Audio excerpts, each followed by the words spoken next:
And as time flies by, you'll open up your eyes wide. You feel it's gonna go your way. Hey, hey, it's a brand new day. Hey, hey, hey. Welcome back to Marbella Now. My name is Nicole King and I'm delighted to be once again in the RTV Marbella studios, and more so because we are recording this week our 300th week of programmes, which is like 6 years, which is very cool. And I'm very grateful to have you with us, and also to welcome as my first guest this week, Charmaine Arbouin, who is our British Consul, no less. Charmaine, welcome back to the programme. I am honoured to be invited in your 300th week. I am so delighted you're here, apart from it being really relevant to everything that's going on right now for us to have a chat. On a personal note, thank you so much for coming to the programme. I know that you're so busy. It's been the best part of a year, I think, since we've actually been in the studio, probably. Exactly. I think our last interview was at the Guadalpine Banús Hotel, literally weeks before lockdown, and a year has gone by. Yeah, incredible. Se dice pronto, a whole year. What's it been like for you this past year? Completely off the charts, I'm sure. Do you know, it's really quite odd, because often people ask me, what does a consul do? And you kind of give them the lines about, you know, we help distressed British nationals and people that are in very vulnerable situations, whether it's that they're hospitalised or they've been the victims of crime or they've lost their passport or they've been detained, arrested, something like that, or a bereavement. So those are the things that we always say Consul is about. In the 7 years that I have been here, every year has thrown us a curveball. And the curveball this year, we thought it was going to be EU exit, but it's been COVID. So it's been very different. We kind of, as everyone knows, we've lost a lot of tourism. So we haven't had, I mean, Spain normally gets between 15, 18 million UK tourists a year. So all of that kind of disappeared. So we didn't have that kind of work. But then we've had a different kind of work which has been around lots more welfare cases. You suddenly began to see how many vulnerable Brits there are that are living in Spain. This is no news to you, the Costa del Sol. We have an ageing population of British nationals that have come to live here because it's a great place to live. But actually, some people's situations are quite precarious.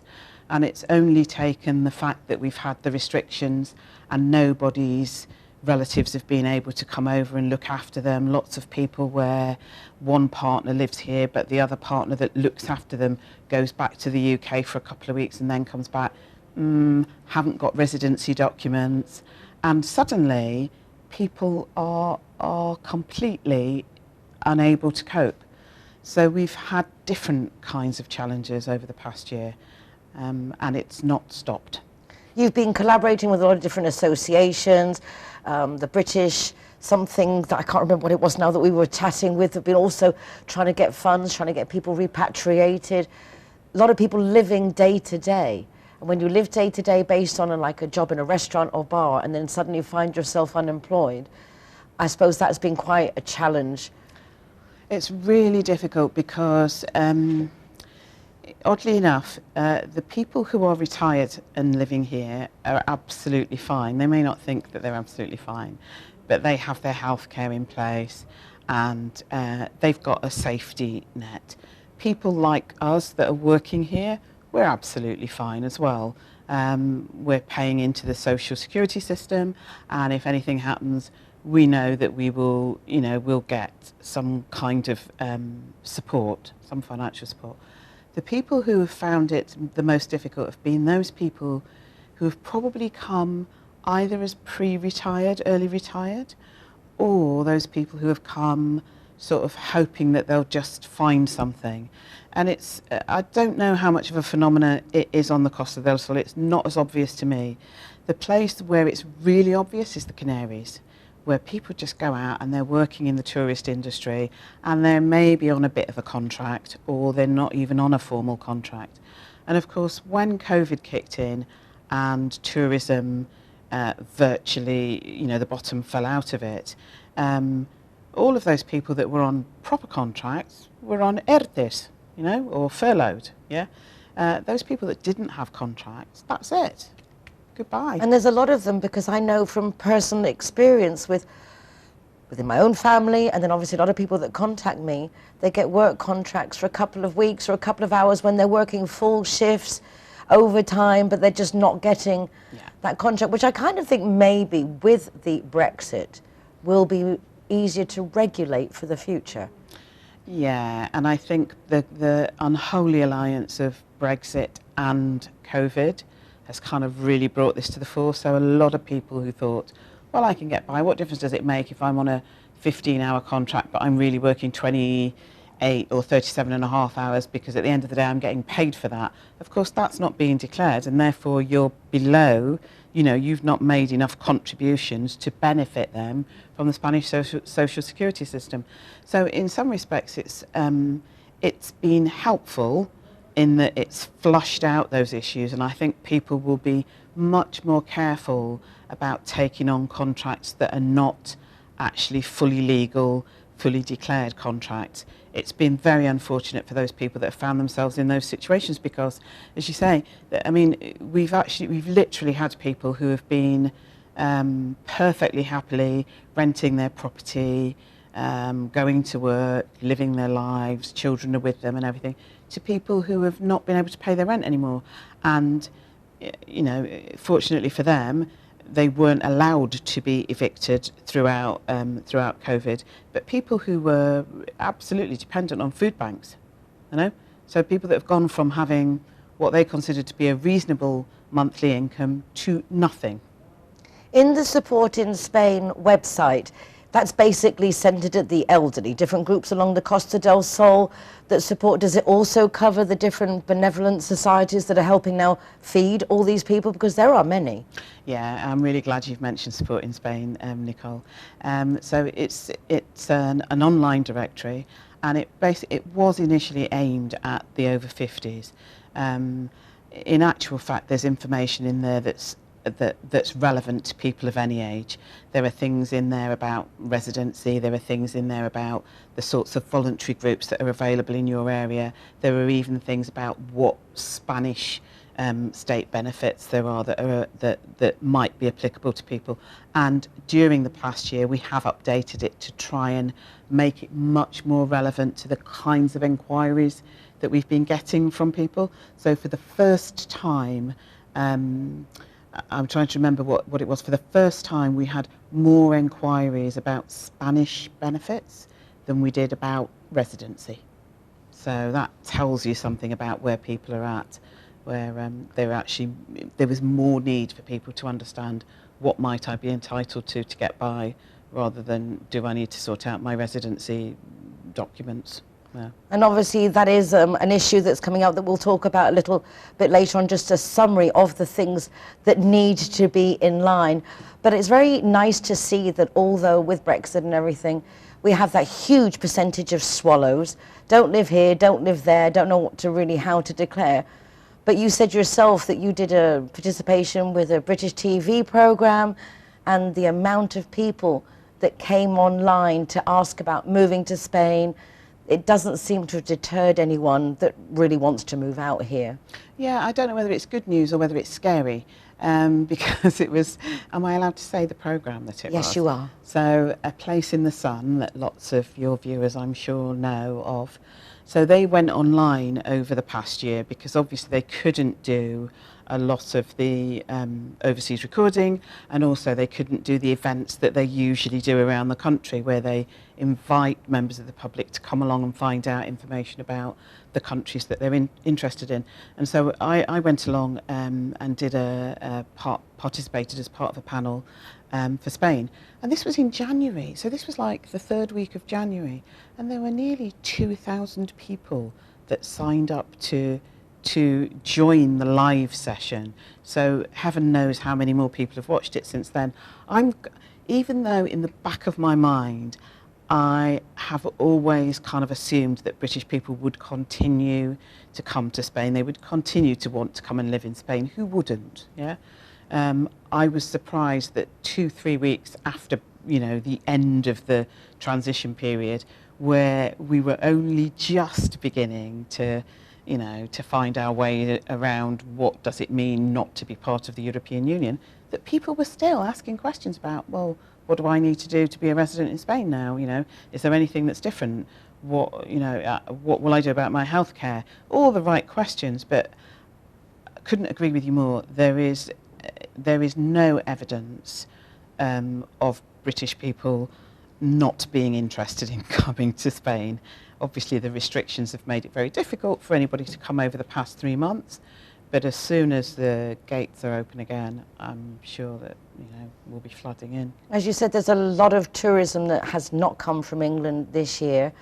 It's changing, it seems, weekly as to the predictions of when England will be opened up for people to travel. I don't know if we even dare say, as this is airing next week, if we could even dare talk about what those possibilities are like. It's really complex at the moment because there are two sets of restrictions. So there are the restrictions on leaving the UK, and then there are the restrictions on entering Spain. So let's deal with the entering Spain restrictions first, because they're the ones that I'm more familiar with. So the entering Spain restrictions, since the 22nd of December, nobody coming from the UK. So it didn't really matter whether you were a British national, a French national, an Italian national. It was the fact that you were travelling from the UK. Where, including transfer flights or no? We'll do transfers afterwards. Okay, sorry. Transits, yeah. So essentially anybody that was coming from the UK, the only people that were allowed into Spain were either Spanish nationals, Andorran nationals, or people who were legally resident in Spain. And this was it was just like a perfect storm, wasn't it? So at the same time as we're getting to the end of the transition period, when we've all been for 4.5 years banging on the drum of get your residency, get your residency, get your residency, of course there were people who had gone back to the UK for Christmas who had not sorted out their residency. I'm not going to comment. People have all sorts of reasons why. You know, sometimes the paperwork just didn't all fit together. Some people have had real difficulty with healthcare, getting appropriate healthcare cover. But also, some people just didn't believe that it was going to happen. Yeah, and so what we ended up with were quite a lot of British people who say that they are resident in Spain, but were unable to get into Spain because they did not have legal residency. So that was interesting. So that's one set of restrictions. We understand that those restrictions will be lifted on the 30th, will have been lifted. But what we're still not clear about are whether there will be restrictions on the types of people that can come in.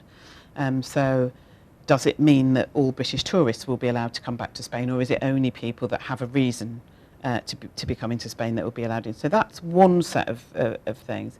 But the other set is to do with the UK rules, and I think well, by the time this airs, we will know one way or the other. But at the moment, we don't know.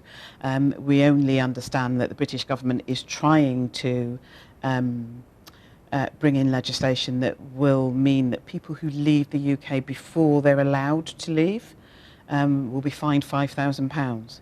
So at the moment, it's quite difficult for people to leave. You're supposed to be staying at home. You're not supposed to be going on holiday. You're not supposed to be leaving the UK unless you have very specific circumstances, compassionate circumstances, and they have to be proven. So it's not just, yeah, I need to go, yeah?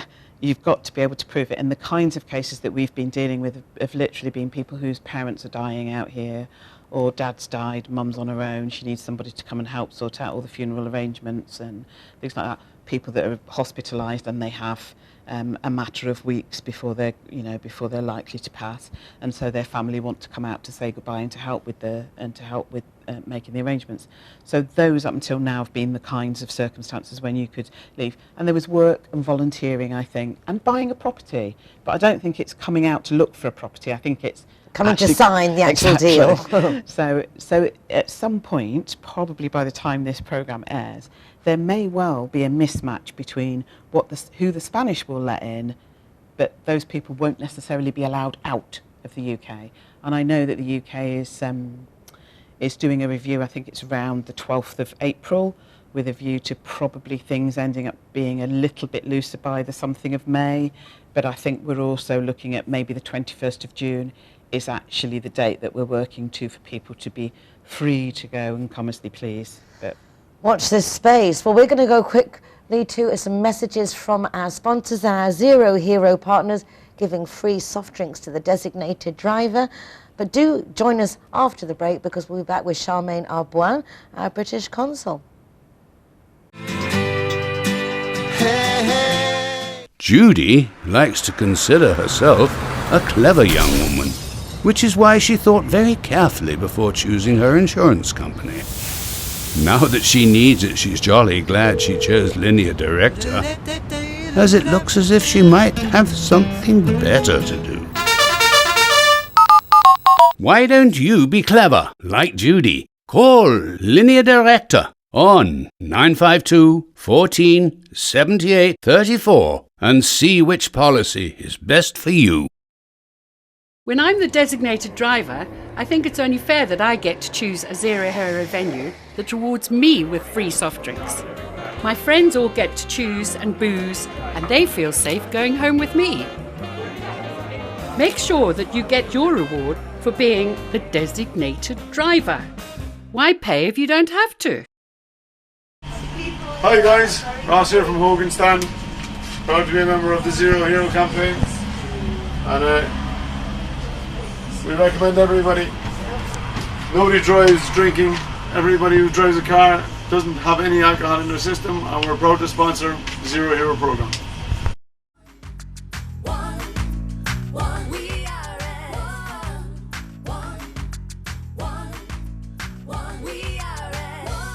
G-Wine is happy to be Zero Hero partner. How cool is that? G-Wine. Clara are proud to present Zero to Hero. Never drink and drive.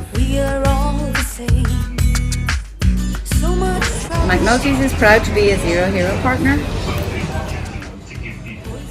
Out of bounds, Zero Hero partners. Here we are, sticker going on, delighted to welcome everybody and to be part of the Zero Hero campaign. Delighted. Zero Hero, welcome here at the Gaucho de Banús.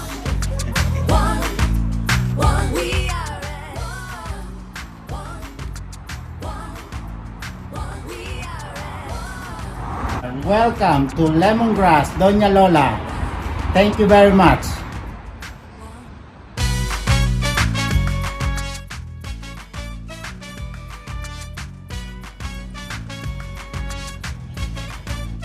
Zero Hero, welcome to Portofino, Cabo Pino.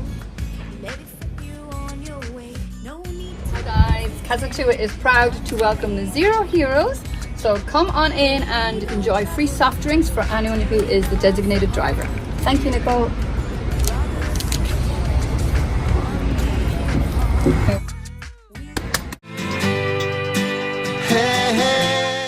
Welcome back to the show, not just any show. 300th week of recording Marbella now, and a big privilege to have our British Consul Charmaine Arbouin joining us as the first guest of this next 300 episodes, or weeks, because there's like 1,500 episodes. Wow. A lot more episodes, a lot more guests, but none like our Charmaine. We've had a nice chat about Brexit in general. One thing I would like to ask you before we move into specific paperwork is a couple of things. One, I want to know a little bit more about you for our audience, to hear about how you became a consul, because I think people always think these things are intangible and you're just like this species on the planet, you know, this special gift which you do have. But you applied for the job when you saw it advertised. Is it as simple as that? Yeah, although I do quite like the idea that I'm this different species that, you know, but no. You are a privileged brain and you have you are a real diplomat. What can I say? You have a diplomatic personality. What my husband would say. But anyway, yeah, I mean, literally, the job was advertised and it was open recruitment. Quite often there's a lot of competition for these jobs. As you can imagine, there are people that already work in the consulate or people that work in a different part of the embassy that are interested. I was commenting to you in, lots of people don't know this, but the Foreign, Commonwealth and Development Office has different people that work for it. So there are those people who are what we call career diplomats. So they will have started whenever they started. Maybe they started from university or shortly after being, you know, shortly after graduating from university. And then in country, they have country-based staff. So the UK diplomats, they're the ones that get moved around the world, and they ordinarily only do 3 or 4 year postings. So we had the incredible privilege of having Simon Manley with us for 6 years, which is unheard of, but that was because of Brexit. And we kept thinking, it'll be over in a bit, it'll be over in a bit. 6 years later, and he still left before it was finished. But ordinarily, ambassadors, deputy heads of mission, they only stay for 3, possibly 4 years, and then they move on to somewhere else. Sometimes they go back to London, sometimes they go to another posting. But then there are country-based staff, and that's me. And country-based staff are people who are appointed in country.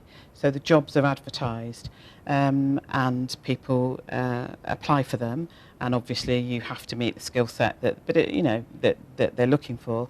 But it's not a dedo or because you know anybody. I knew nobody. Yeah, I don't know. You were just the most indicated for the job. Your Spanish is impeccable. How did you get to have such a good level of Spanish? Well, do you know, I'm one of those rare species that started to learn Spanish at school, and it's really unusual, I think, for people of my age range to have had Spanish as the second foreign language that they were learning, because it was normally French then German, but in my school it was French then Spanish. So I started Spanish at about the age of 13 or something like that, and then that's what I studied at university. And then I worked for a while with Oxfam, and I worked in the Caribbean, and I used my Spanish there as well. So my Spanish is something that I've been working on since I was 13. Obviously not. Who'd have known? Because for me the same. Who'd have thought back then that it would have served us so well? Exactly. And I think that gives you a different kind of access to Spanish as well, because you've got the grammar in your head, you've got the structures in your head, which is very different from people that have never learnt a foreign language, for instance. Even though one of the pieces of advice that I always give to people who are thinking of coming to live in Spain is learn Spanish. Yeah, I think it so transforms your experience of living in Spain. Apart from being pretty useful, yeah. It just gives you a whole different outlook on Spain. As you know, I don't live on the coast. I live an hour and a half inland. I live in a very small village. Nobody would have spoken to me if I didn't speak Spanish, you know, or they might have just shouted at me if I didn't speak Spanish. But I think that language completely transforms your experience of living here. And then living in the country, as you say, for the consulate is fundamental, because understanding the way things work here, which is so very different to back in England, unimaginably different in its structure, the amount of paperwork, the hoops and loops we have to jump through, that if you don't understand the culture and the mentality, you go crazy. It's an interesting point, because I remember one of the interview questions I was asked, and I was interviewed twice. I can't remember whether it's probably the first interview. And one of the questions was, have you ever had any dealings with Spanish bureaucracy? Yeah. And you say, yes, I know. If you've had any dealings with Spanish bureaucracy, you know a qué viene that question, yeah? You know why you're being asked that question. And I mean, the wonderful thing about the consular teams that we have, so let me talk about the consular teams that we have in Malaga, but we have 8 consulates around Spain, and they are in places where there are high concentrations of of Brits, either living or tourists.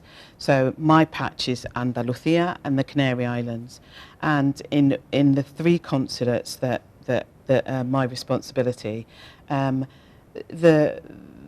of the most wonderful things is that obviously everybody is bilingual, and I mean literally bilingual. So like my Spanish is probably the worst out of everybody's in my teams, but also they are people who live here. Yeah, so they are people who understand how not just the culture but how the systems work.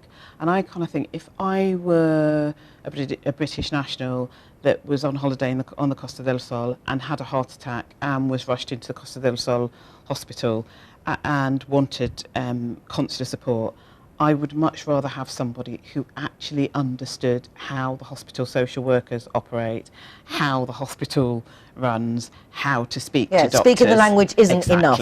It's not enough. Absolutely no, it certainly not. isn't. Absolutely not. So I don't need to sell this to you, because if you're a British national and you've got a British passport, you've already paid for your consular services anyway.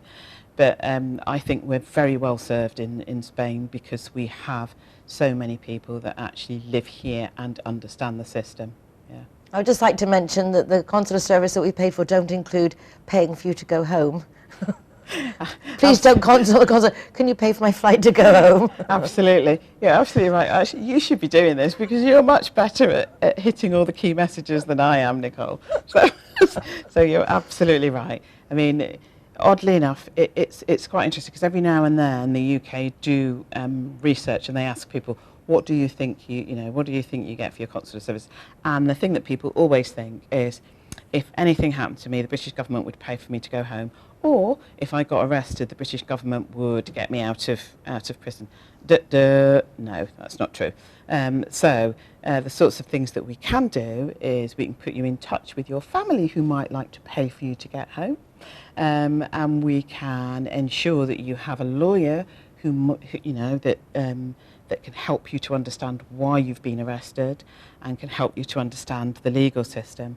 So we're more of a facilitator, yeah. So we'll kind of plug you into where you can get support, and we do provide lots of support. And you are caring. You don't just turn your back on people, even if it is, please fly me home. Well, you have a lot of patience, all of you, I have to say. Absolutely. I'm probably, again, the least patient person in all of the consular teams that are in my area. But actually people they are really willing to go that extra mile, and if there's anything, and we do have some really, really very sad stories as well, and where we can help, we will always help, and it's a 24/7 service as well, so you can phone your consulate for your consular services any time of day or night, 365 days of the week. I can promise you're not getting me 365 days of the week, but you will get someone. And that is hugely reassuring if you're, Even you said, even just to guide you in the right direction of how to solve things. All of that said, yeah, I would encourage people, before you call, we have a wonderful Living in Spain guide. It is so comprehensive. It is amazing. And so if you go onto gov.uk, and for those of you that have not been in the UK for a long time, you may not know this, but gov.uk is the government's website, and everything is on there. Absolutely everything is on there. Anything that you want to know about in terms of government services, even if you were in the UK and you want to know about your bins, you would find a way to find it there. But if you go to gov.uk and you just type in Living in Spain, even if you just go into Google and type in Living in Spain guide, it's on our gov.uk platform, and it gives you information from residency through driving licenses, registering births and deaths, getting married, to what do I need to do if I've decided that I'm going to go back to the UK. So I would recommend to people, because even though I know that people tend to think that governments are wasteful, and they have lots and lots of people that are floating around doing nothing useful. I have to say that in Andalusia we have, don't count me, we have 7 people that work in the consulate. Yeah, that's 7 people. Do you know how many British nationals there are living in Andalusia? 106,000. Wow. Yeah, that's living. Yeah. In terms of legal, officially, officially, because you can add another 106,000 that haven't decided to do their paperwork right, yet. and that's without us counting the tourists. So we're in the 5 million, something like that, for tourists. So that's not a lot of people to cover a lot of British nationals.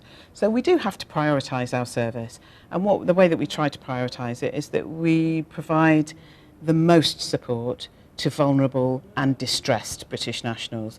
And when I say that, I'm talking about people that may have been the victim of a crime, people that have, that have been raped or sexually assaulted, people who have had a sudden bereavement whilst they've been out here, which is a dreadful thing, those kinds of things. If the information that you're after is, what do I need to do about my residency documents, go online first and see if you can work it out. Right, don't ask stupid questions like me. How do I do this? Go to the website, go to the website. No question is stupid. No stupid questions, but laziness sometimes does lead us to ask before we actually look for the information ourselves. But with that said, give it to us. What do we need to do if we haven't done it already and we're living in Spain? Obviously, the cut-off date at 31st of December is gone. So anyone now who is living here, a swallow, an undeclared resident, what would be the format now? My first question. And then the second one, those of us who do have green pieces of NIE papers, do we now need to do our TAs? Okay, so what do people need to do? I cannot believe that there would be anybody watching this programme, Nicole, who has not sorted out their residency. But just in case. Not that we're judging. If you were here before the 31st of December, so the two categories, if you were here before the 31st of December, you will really want to be treated as someone who is the beneficiary under the withdrawal agreement. That's because we have more rights. If you're a beneficiary under the withdrawal agreement, you continue to have the right to live, work, move around Spain in exactly the same way as you did before the end of the transition period. If you haven't got your residency document, so that's either your green A4, your green credit card sized, or your new TIE. If you don't have any of those, but you were here and you were living here and you met the requirements, so that means that you've got sufficient income, you have healthcare cover, and what's the other thing? I think healthcare cover and enough finances are the two big ones, exactly. Really. And you can prove that you were living here. That you prove you're living here. Basically, your problem is going to be proving that you were living here. We're seeing lots, so you can still apply. There's no deadline to the date that you can apply if you were here before that date. Of course, you do need to have applied within. I'm trying to think. We only ever had the right to be here for 3 months, without applying for residency. So even though there's no deadline, there is, so you need to do it now. And basically, you will have to prove that you were here. Extranjería is where you will have to go if it's a first-time application. So that's in Malaga. It's opposite the British Consulate, actually. And it is quite difficult for people because the question isn't just, have you got a ticket that proves that you were here? It's, we need to see evidence that you were really living here. It's not just that you've got a property. It's not just that you've got a rental contract. They are asking for things like, I would like to see your mobile phone bill so that I can see that you were using your mobile phone as you would have been if you were really living here for X length of time. We would like to see your electricity bills or gas bills, restaurant or bills, whatever. things. Yeah, we would like to see your bank account statements. We need to. So whereas they were not questions that were asked before, now you're having to prove that you were really here before the 31st of December. So, good luck to people. If you are in difficulty, if you go again to the Living In Guide or just go to the British Consulate Malaga, you will see that there are, in Andalusia, there is an organisation called IOM, International Organisation for Migration, and the British government has been funding that organisation to help people with their residency applications. So if you are in any difficulty, and lots of people will have put things off because I don't quite have all of my paperwork in order, get in touch with IOM. That's what the British government is paying them to do. You asked me about the green certificate? Yeah, so for example, I have the green certificate. Should I now change for TA now that the majority have been done? Because I know you asked us all to hold off, that it wasn't necessary. My advice to people is, so legally you are not at the moment required to change it. So that green certificate will always be evidence that you are a beneficiary under the withdrawal agreement. However, it is so much easier for you to function with the TIE. It's credit card sized, it's photo ID, it's got your fingerprints on it. It is much more... Are they also indefinite, or do they change It now? depends. So if you are a temporary resident, so if you've been here for less than 5 years, you would get it as a 5-year document. If you are a permanent resident, you've been here for more than the 5 years, you get it as a permanent document. Permanent meaning 10 years, not meaning really forever. It's quite interesting, the difference between those. So if you only have the temporary one, you are only allowed to leave Spain for up to 6 months in any 1 year. Yeah. If you have the permanent one, you can leave Spain for up to 5 years at a time, and still not lose it. And you won't lose your residency status. Charmaine, I can't believe that the time has flown by. I've got so much more to ask. However, hopefully you will come back on another show. We won't wait for another 300 to go by. No, let's not. Thank you so much. Lovely to actually see you in person. Yeah, just nice. And thank you all for joining us for our 300th week of Marbella Now programmes. If you've missed the show or any of the chat with Charmaine, you can go to the website for the TV to watch the past recordings, or with links from my website, nicoleking.es, that takes you to the RTV Marbella website, also to my column in the Euro Weekly News, Marbella Moments, and our Zero Hero website with full listings of our Zero Hero venues who offer free soft drinks for designated drivers. Got it out in the end. Take care of yourselves. Hasta mañana. Thank you so much.